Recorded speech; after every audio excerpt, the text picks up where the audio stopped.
On one occasion, a woman came to speak to President Woodrow Wilson about some matter. When the woman had left, another man in the office mentioned something to the president about her being an attractive and intelligent woman. President Wilson replied, "She was a well-dressed woman." The other man said, "I didn't notice what she was wearing." President Wilson answered, "That's how I know she was well-dressed." Some people may say, "You're talking a lot about the woman, but isn't modesty applicable to the man as well?" Most certainly it is. When you read the Bible, it's interesting to note that generally principles of modesty are applied to women, and passages prohibiting lust are applied to men. Is that because women never lust, or because modesty doesn't apply to men?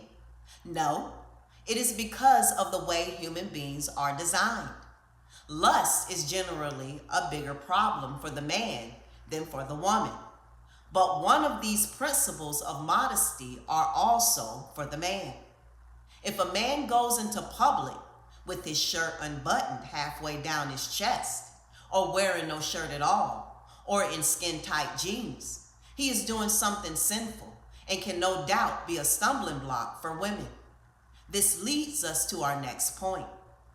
Our first consideration with regard to our clothing must be Yahuwah, and our second consideration should be other people.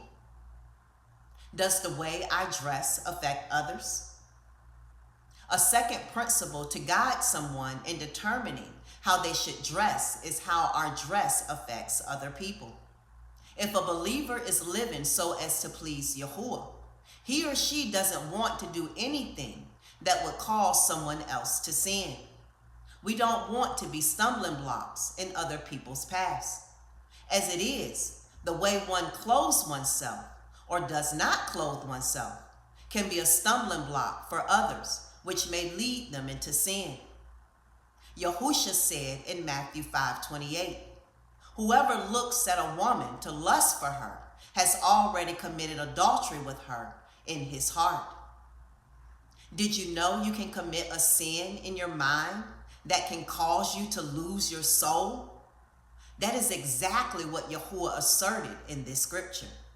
Armed with this in mind, when a person is purchasing clothing, he or she needs to think about other people and what effects it may have on them. One author wrote, "The leading fashion designers admit that the reason behind the short skirts and bare skin is to seduce the men. But a faithful believer would not and should not want to do that. Listen to the words of Luke 17:1. It is impossible that no offense should come, but woe to him through whom they do come." One translation says, "How terrible to him for whom they come." We do not want to be the cause of other people stumbling.